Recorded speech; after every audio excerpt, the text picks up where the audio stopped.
আমি সব কিছু করতে পারবো, পারবো না করতে পড়াশোনা, পড়াশোনা আমার দ্বারা আর সম্ভব হচ্ছে না, হচ্ছে না। বন্ধুরা, জীবনে সব করতে পারবো, বিশ্ব জয় করতে পারবো, তৃতীয় বিশ্বযুদ্ধ করতে পারবো, বললে ঘরে আগুন লাগাই দিতে পারবো, কিন্তু পড়ালেখার করতে পারবো না। কারণ জীবনটা এখন জটিলের উপরে জটিল হয়ে গেছে। মানে মনে হইতেছে আমি এখন কোন যুগে আছে আমি নিজেও বুঝতেছি না। আমি এখন আমার কাছে মনে হইতেছে এর থেকে আমি রোবট আবিষ্কার করে ফেলতে পারবো। আমার মনে হইতেছে আমি চাঁদে চলে যেতে পারবো, কিন্তু পড়াশোনা আমার দ্বারা সম্ভব না। এই যে জ্বালা, অনেক জ্বালা ভাই, অনেক প্যারা, জীবনে অনেক প্যারা চলে আসছে। মানুষ প্রেম করলে এত জ্বালা খায় না যত জ্বালা পড়াশোনায়। আমি প্রেম করি নাই ভাই, ভাবছি যে প্রেমে অনেক জ্বালা, প্রেমে অনেক ঝামেলা, প্রেমে অনেক যন্ত্রণা। এখন দেখতেছি প্রেমের থেকেও যদি বড় জ্বালা, বড় যন্ত্রণা, বড় প্যারার জায়গা থেকে, সেটা হচ্ছে পড়াশোনা। যে পড়াশোনা ধরলাম প্রেম ছাড়ার জন্য, যে প্রেম প্রীতি করবো না, জীবনে এত জ্বালা সহ্য হয় না, সেই পড়াশোনা যা দেখতেছি এত জ্বালা, তার থেকে তো মনে হইতেছে প্রেম করলে জীবনে অনেক ভালো হইতো।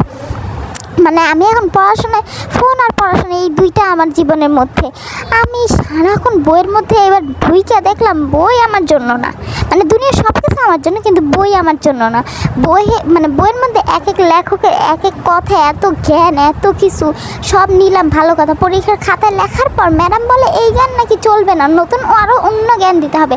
মানে বুঝেন, মাথার উপরে দিয়ে সব যাইতেছে। আমার এত কষ্ট করে সব কিছু পড়লাম, এত কষ্ট করে লিখলাম, বলে এডু লেখাতে কিচ্ছু হবে না, আরও লিখতে হবে, তোমার এডু লেখা কোনো জায়গায় 1 নাম্বার পাওয়ার যোগ্য না। মানে মনে হয় কি 5 টাকার কলম দিয়ে যে 50 মিনিটের শক্তি খরচ করলাম, যে ক্যালোরি খরচ করলাম, বাবা মা দুধ ডিম ভাত মাংস খাওয়ায় পাঠাইলো, সবগুলো গেল, আর উনি বলে কি 1 মার্ক দেওয়ার যোগ্য না। মনে হয় ওনার কাছে আমি বলছি ম্যাডাম 500 টাকা দেন আমায়, আমি 500 টাকা চাইছি। মানে আমার পাস করতে টানাটানি লেগে যেতেছে, তুমি বুঝো। আমার 5 নাম্বারটা উঠাইতে আমি টানাটানি, মানে ম্যাডামের পায়ে ধরতেছি রীতিমতো।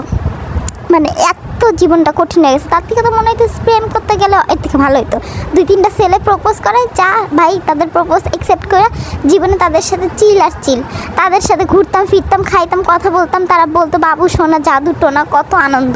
আর এখন ভাবতেছি পড়াশোনায় কোনো জ্বালা ছিল না, এখন থেকে পড়াশোনা প্রচুর প্রেশার। মানে ম্যাডামদের সাথে ঝগড়াঝাটি লেগে যেতেছে আমার নাম্বারের জন্য, আমি এই প্রেশার নিতে পারতেছি না। মানে আমি জীবনে ভাবলাম যে জীবনে মোবাইল থাকলে তো চিল আর পড়াশোনা, এখন দেখলাম পড়াশোনা চিল তো বানাইছে, লাগে কাউয়া বানাইছে।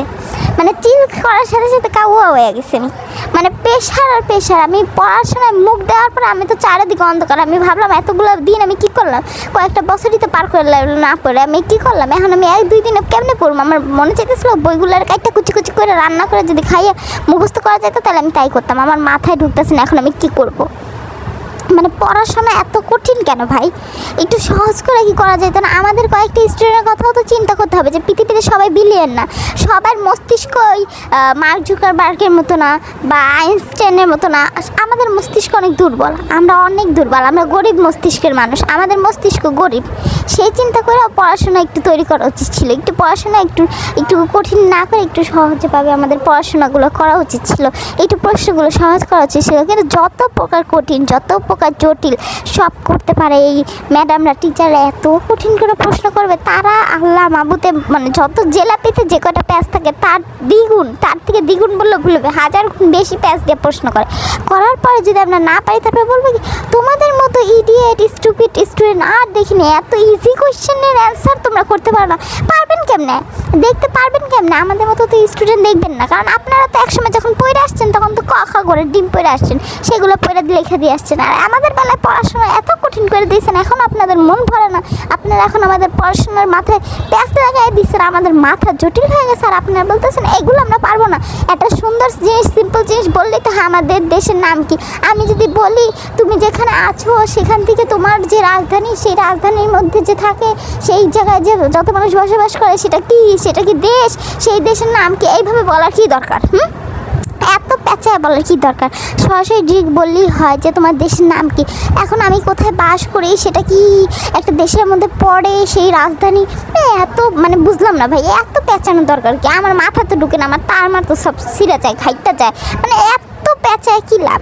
ডিরেক্ট বললেই তো পারস যে তোমার দেশের নাম কি, লিখে দিই, ডিরেক্ট বললেই তো পারস। এই প্রশ্নের উত্তর তো আমার কাছে আছে। ডিরেক্ট কথা বললে তো আমি লিখতে পারি, আনডিরেক্টলি এভাবে যদি জিজ্ঞেস করে তাহলে কেমনে বুঝবো? কেউ যদি ডিরেক্ট এসে বলে আই লাভ ইউ, তাহলে তো মানুষ বুঝবে সে ভালোবাসে। এখন সে যদি বলে তোমায় দেখি, তোমায় শুনি, তুমি পছন্দ করে এই জিনিস জানি, আরে ভাই তোর পছন্দ করিস, তুই ডিরেক্ট বললে হ্যাঁ আমি পছন্দ করি, তুই এত ঘুরাস কেন? এত ঘুরে কথা বলবি কেন? আমার তো ভালো লাগে না, এত ঘুরে ফিরে কথা ভালো লাগে না। ভিডিওটি ভালো লাগলে চ্যানেলটি সাবস্ক্রাইব করো। আজ এই পর্যন্তই, ভালো থাকবা, সবাই খুশি থাকবা। আল্লাহ হাফেজ, বাই বাই।